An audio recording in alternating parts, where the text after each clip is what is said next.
You know, I leave you today with a thought that devours my spirit. Patty and I went down to Newport not too long ago, savoring some of the architectural beauties of that wonderful and most wonderful of towns. It's the most beautiful town I'd ever want to spend a weekend in. And we found a little motel we liked down there, and we occasionally drop in and stay at the motel, and they've got a good pool, and I get a little swim, and then we wander around and look at the mansions. The last mansion, a few weeks ago, we were at the mansion which was the home for Cornelius Vanderbilt, who was one of America's mega millionaires. And on the way out, I get talking to the guide, and I said, gee, he surely must have quite a character.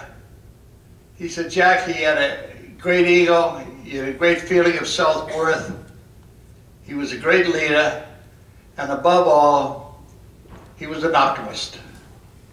He built railroads, subways, ran immense companies, and truly is the son of a great leader as well. But and I went into the gift shop, and there was his credo, and you have a copy of it on your table today. The Optimist Credo. This was the words that he lived by, and they're the same words that Dick Cahill and I and all the other people in the leadership of the Jack Conway Company try to live by. We do the best we can to live by these words. The most successful managers in our office live by these words. Our top salespeople live by these words. They're words that I suggest that you take this little document home with you, you read it again and again and again. Since I brought it back from the Breakers, the Vanderbilt estate, it's been on my desk in my office in my home. And believe me, after I shower and shave in the morning, I take another cup of coffee and sit at my desk planning my day, and believe me, I read this. And this, no matter how I feel physically, how I feel mentally, no matter what the economy has done to me that week, what the Boston Globe has to say about the tragedies of the day, I read this and I come out a better person. I want to read it over with you quickly. We should promise ourselves every day to be so strong that nothing can disturb the peace of mind. No matter what tumultuous news we read we read in the newspapers or hear on television, or perhaps even sustain ourselves, we cannot let it disturb. We cannot let those things deviate us from our course.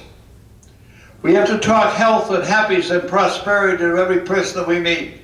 No one wants to hear you say our business is terrible, or I've got a pain, I don't feel so hot, or I just lost the deal, or the rates might go up, but I just saw a foreclosure. No one cares. People care about themselves and about the good things that might happen to them. Don't share your woes, as some people in our industry, thank God, no one in this company, I hope. To make all your friends feel there is something in them. The worst thing to have is a feeling of self-defeat. Marie Ficker has never suffered that. She feels as sick as she has been, and as near to death's door as she has been.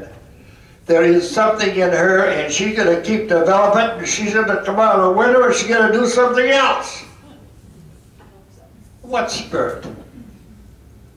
Good people, good champions do that. Joe DiLorenzo has made all the money any guy would want, and he grabbed this job, and I said, Joe, why did you take this job? You have been a success, and you've already told me you're not hurting for money. Jack, this is the challenge, and I want to do it right. Our leaders always say that, and I compliment them. Think about it.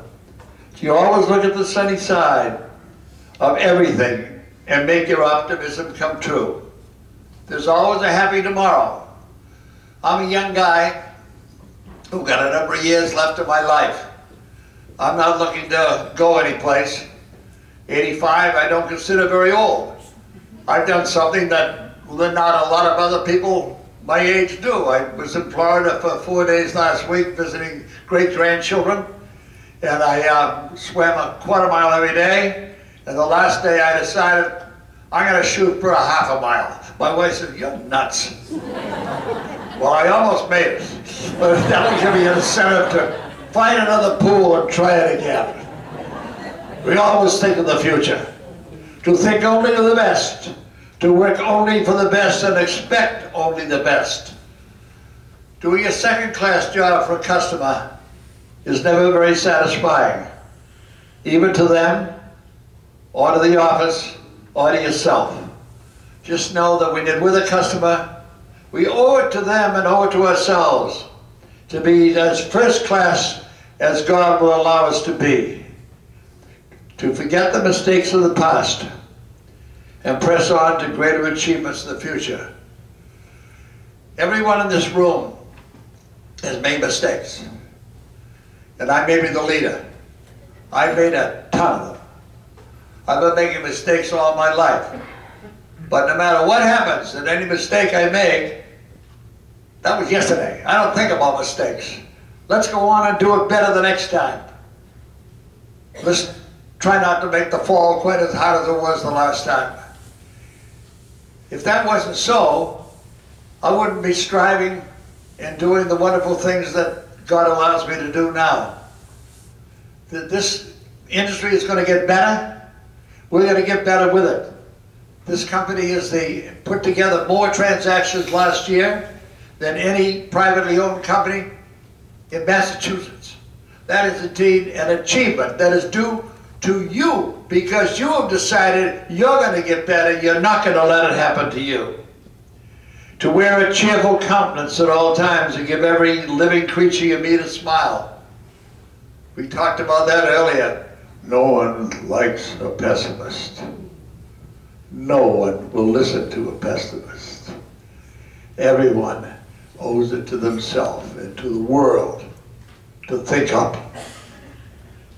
To give so much time to the improvement of yourself that you have no time to criticize others. I love that one.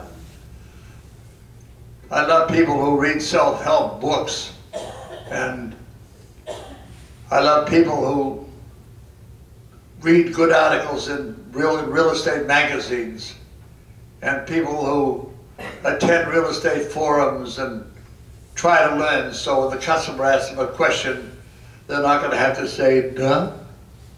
They'll have the answer. And to be too large to worry, too noble to react to a negative situation, too noble to anger, and too strong to be afraid of the future, too strong to fear, and too happy to permit the presence of trouble. Think of that. That's a credo that every salesman in this world should etch into the stone of their own lives and live as a credo for today and for tomorrow. I know you people do, or you wouldn't be here this morning. You wouldn't be with such a great company who tries to do the right thing, who is willing to make mistakes and correct them and move ahead. You're the kind of people I like to be with. I keep a little card in my pocket, offices I want to visit and places I have to go, and I keep going around the offices till I've checked out every single one of the 41 places we call our own. And when I go in there, gee whiz, the people I talk to are so super. They're all up, they're all great people, and they're all trying to help the customers. And you all do it together.